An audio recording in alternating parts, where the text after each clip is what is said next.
You're listening to the Diplomats podcast on Asian geopolitics. As always, I'm your host, Ankit Panda from New York City. And I'm your co-host Prashant Parmaswaran from Washington D.C. How's it going today, Prashant? Good. How are you doing? Doing well. There's a lot on the agenda today, isn't there? Especially with all this recent Korean peninsula news with a Trump-Kim summit. So I'll just go over real quickly how we got to where we are today. And where we are today is, again, not very clear. So everybody's heard the big news that US President Donald Trump and North Korean leader Kim Jong-un are supposedly going to have a summit. And the way we've gotten to those headlines is because South Korea's national security advisor and the director of national intelligence traveled to Washington, D.C. and presented a message from Kim Jong-un verbally to Donald Trump, conveying an invitation to meet at some point. There's no destination. There's no formal written invitation. But here's where we are. And Trump, being Trump, accepted the invitation on the spot. So the stakes are pretty high here. We're looking at these two leaders meeting in a span of just a few months, really, since the two were exchanging high-level threats about nuclear war in East Asia. Last year we had, Trump's famous comments on fire and fury, threats to totally destroy North Korea, which Kim Jong-un then rebutted with his letter calling Trump a dotard. So there's really, we've seen a sea change here. But what really has changed, and I think the way to begin is maybe to talk a bit about what the South Koreans have actually been saying. So I think the biggest point to emphasize at the beginning of all this is that really what we're witnessing right now is the South Koreans in the driver's seat. President Moon Jae-in took what he got. He has not been dealt a very good card to play in the inter-Korean situation, right? I mean, he came into office last May with an idealistic outset favoring engagement, but he wasn't able to do anything because obviously he had a U.S. president that was determined to apply maximum pressure on North Korea, and then Kim Jong-un wasn't helping him in any way by continuing missile tests. But Moon Jae-in enthusiastically reciprocated Kim Jong-un's New Year's Day speech olive branch, which was first we saw the Inter-Korean summit at the Winter Olympics that we've talked a bit about on this podcast already.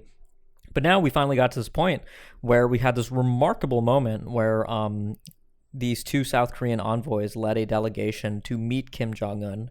And for people that don't follow North Korea, I don't think it's really sunk in just how significant of an event that was. Kim Jong-un has not been photographed with any heads of state since coming to power.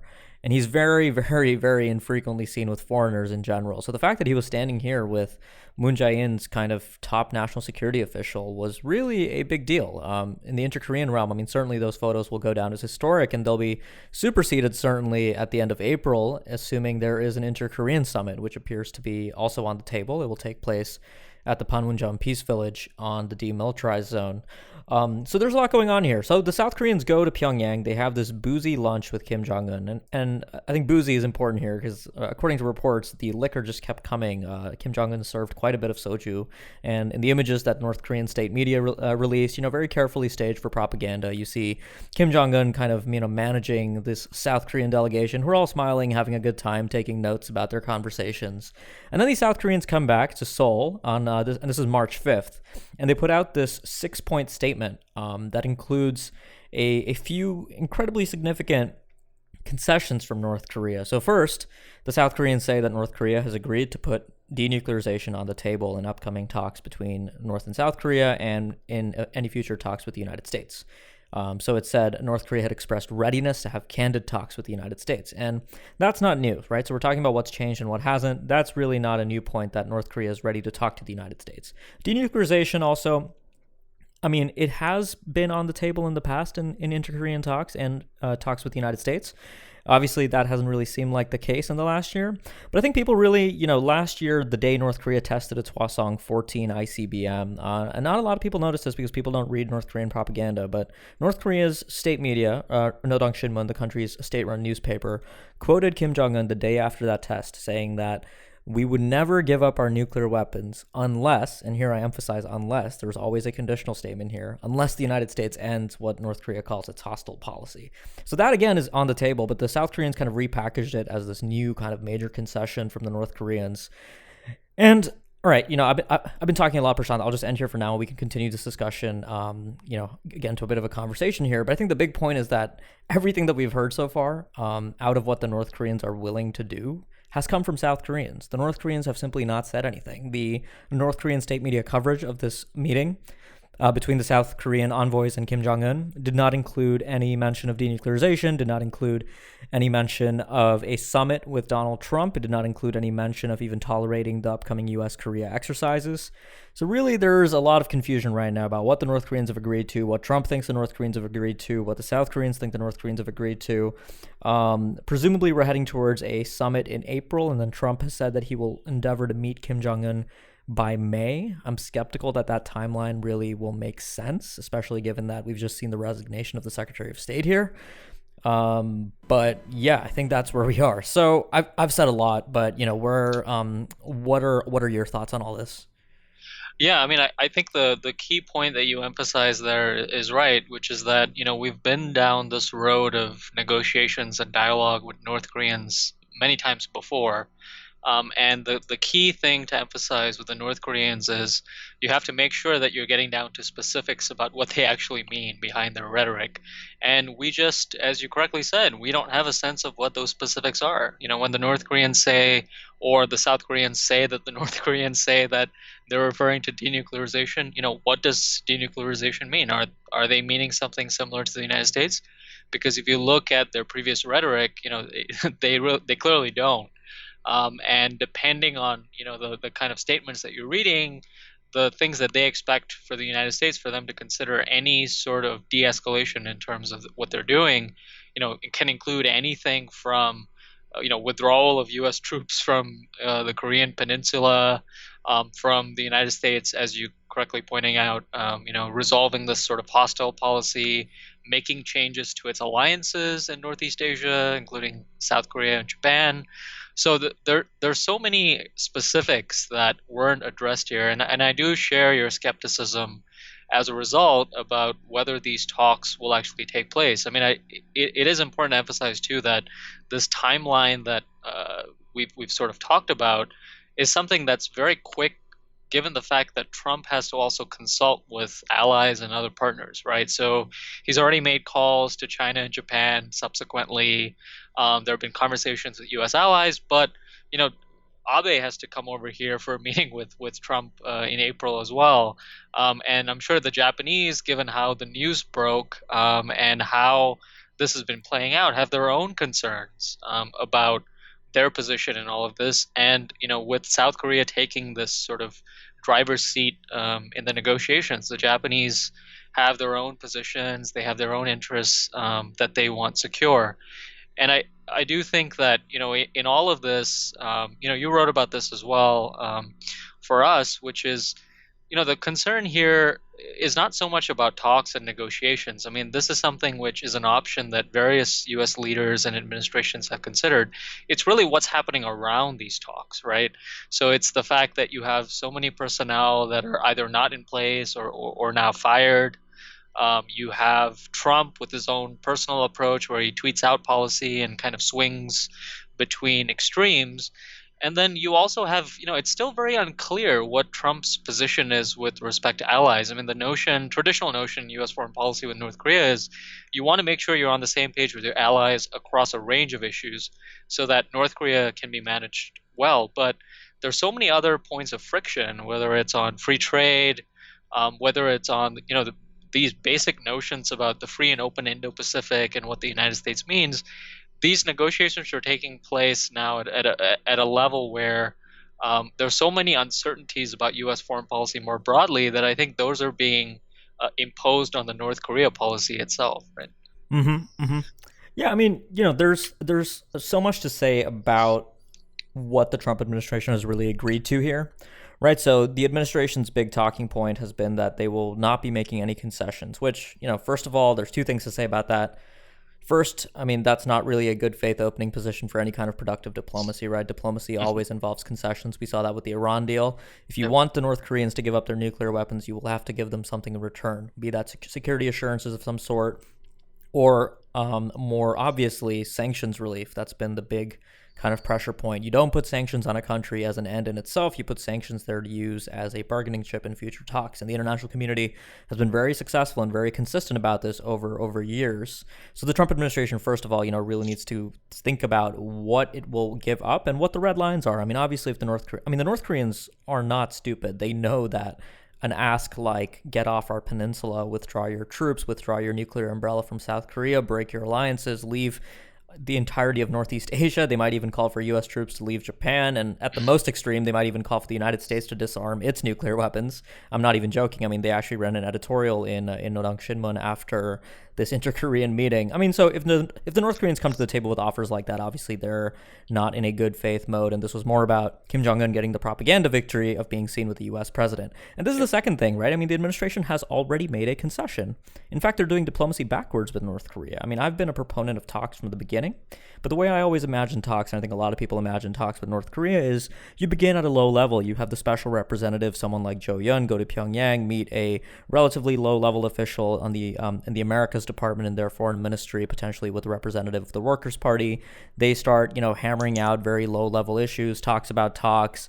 And then, you enter this very long process of hammering out details, kind of like what we saw with the JCPOA. And then maybe at the end of the day, you reward the North Koreans for a good faith negotiation process with a presidential summit. And let's recall that the JCPOA with Iran at no point required a summit between Obama and Khamenei, right? I mean, there's other ways to do diplomacy, but obviously, we are in the Trump era. This isn't a normal State Department. This isn't a normal administration. Trump sees, I think Trump very much believes in the great man theory of history, that he thinks that, nobody's been able to solve this problem before, but he can go to Pyongyang, meet with Kim Jong-un, and use his deal-making skills to hammer out the best possible denuclearization deal the world's ever seen, right? But unfortunately, reality will not work in that way for Donald Trump. And I think that's why it's important to really think about these details. I mean, just to hammer home another point, I wrote an article about this as well. But, the administration has also, Trump has taken to Twitter to tout this missile freeze that the North Koreans have agreed to, which I think is a great thing. I mean, I think, I've been interested in seeing the North Koreans submit to a moratorium on missile testing and nuclear testing. Obviously, a verifiable moratorium would be better, but we've never seen that from North Korea. They agreed to a moratorium in 1999. This is something they've done before, eventually defecting, obviously, in the end. But good. Okay, if the North Koreans aren't testing missiles, they presumably can't improve their ICBMs that final 10% of the way that they need to have them be fully credible of and capable of striking the United States. But has Trump, has the Trump team thought about what a missile freeze means? I mean, the U.S. and South Korea are about to enter exercises. North Korea will have to conduct its own readiness drills during that time. I mean, Kim Jong-un has his own domestic audience costs. I mean, yes, this isn't a democracy, but Kim Jong-un needs to show regime elites that he isn't about to sell out the country to South Korea, that he is keeping up readiness in case things go topsy-turvy and there is a war. So in that case, the strategic rocket forces of North Korea will probably engage in some kind of proportionate exercise when the United States and South Korea conduct their ground drills, right? Last year, they tested a salvo of Scud missiles. Maybe this year they'll do something different. They'll test, maybe they'll use multiple launch rocket systems. So Kim Jong-un thinks he is in good faith complying with that missile freeze. But has the Trump administration, really thought this through? I mean, does a missile system like a 300 millimeter MLRS violate the missile freeze? What if they use a short-range solid fuel missile? Does that violate the missile freeze? Something like the Toxa. I mean, this might sound like I'm sweating the details too much. I mean, especially given where we are right now. But I mean, this is the reason the Leap Day deal with the Obama administration fell apart in 2012. I mean, the Americans and the North Koreans came to an agreement that involved a moratorium on missile testing in exchange for food aid. The North Koreans interpreted that deal to not include satellite launches, which they saw as a totally separate civilian application of rocket technology. The United States obviously said no. I mean, the ink had hardly dried on that agreement. 2 weeks later, North Korea announced a satellite launch, and they went forward with it in April. And the Leap Day deal, immediately fell apart. It was a terribly unsuccessful attempt at diplomacy with North Korea. And so, look, yep. I mean, so here's my thing, I mean, I sound a little pessimistic, but even if this summit does go through, I think something, the best case outcome will probably be something like that sort of a deal, right? I mean, it is not the perfect denuclearization deal, but it could be good. It could be productive in the short run if the North Koreans hold to it.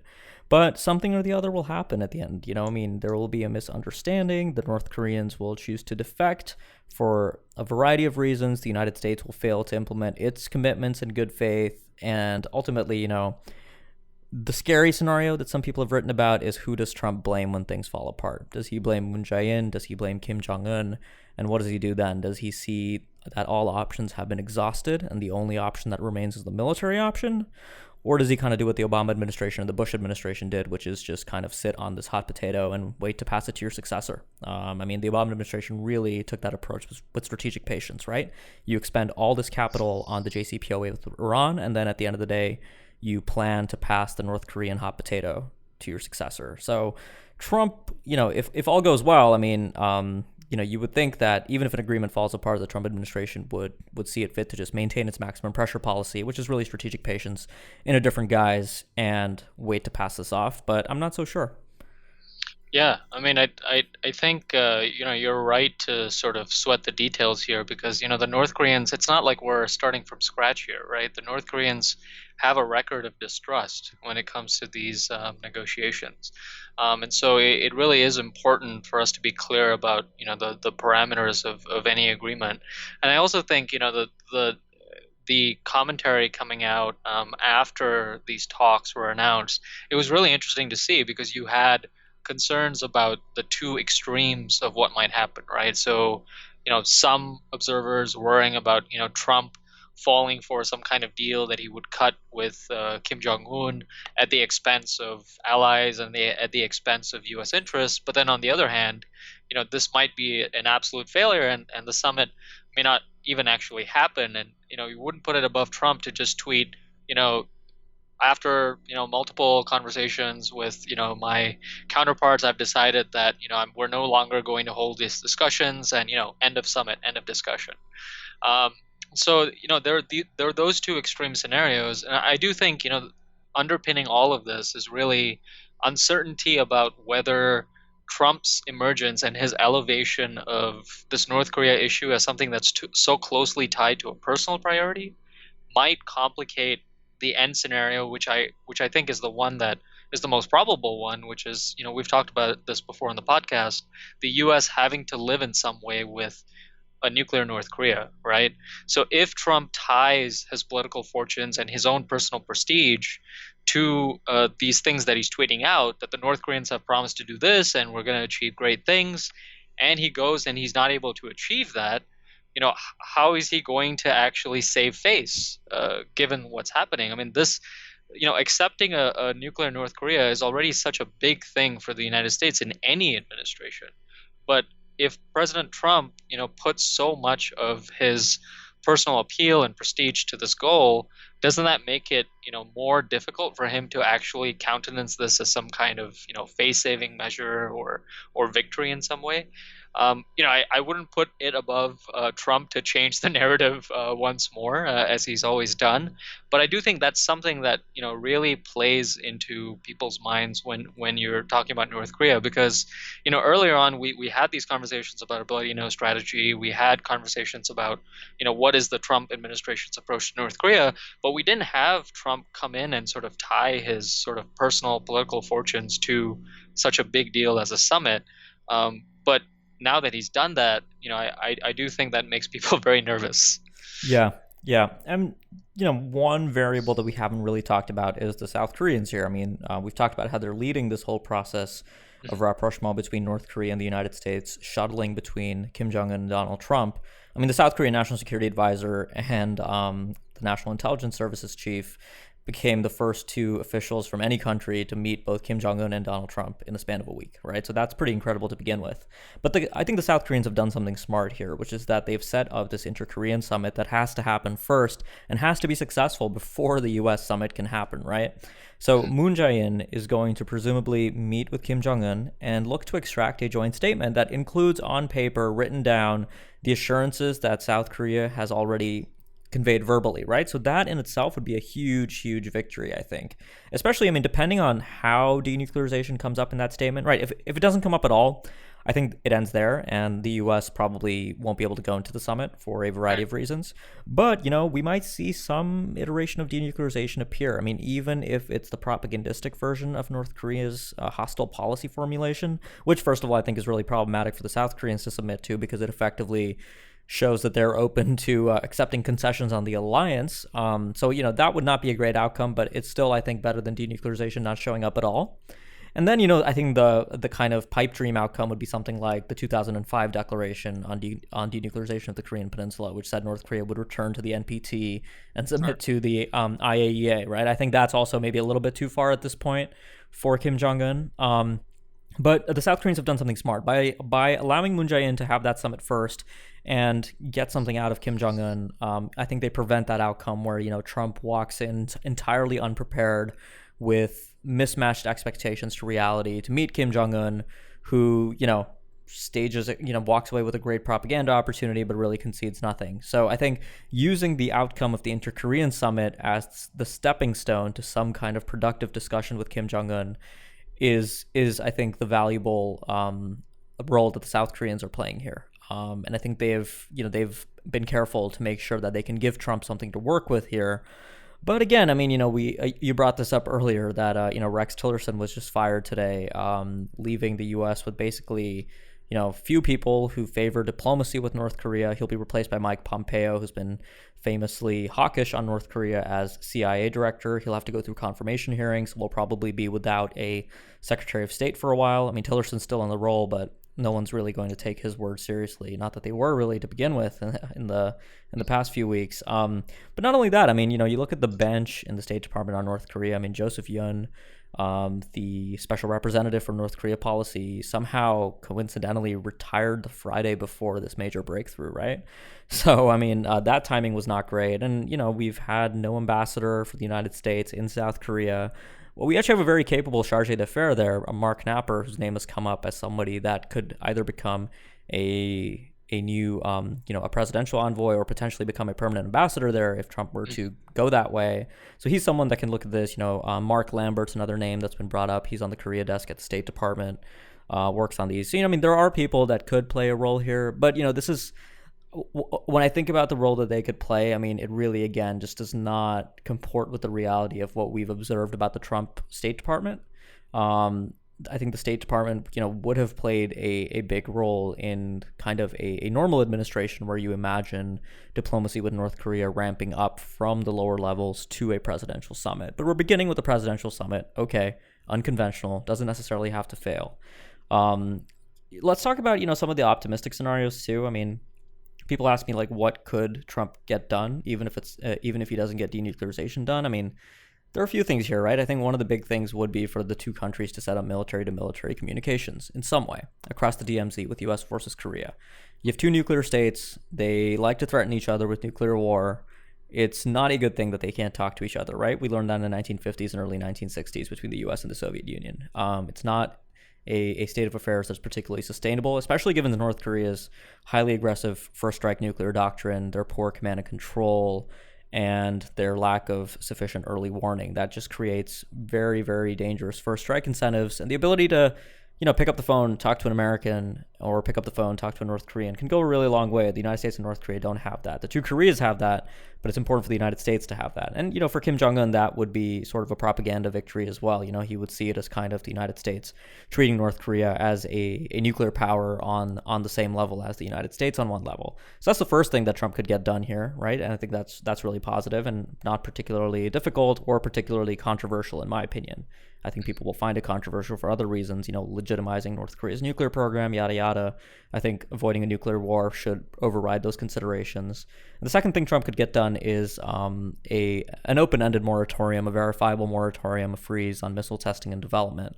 And here it will require, again, some creativity, some technical expertise. I mean, maybe you let North Korea test all of their liquid fuel missiles up to 1,000 kilometers, right? Those systems like the Scuds are, I don't like them, but if we're going to have to reach a compromise, it might be something that, we can tolerate. That, that means that they don't test solid fuel missiles, submarine launch systems, ICBMs, intermediate range ballistic missiles, the one that can strike Guam, for example.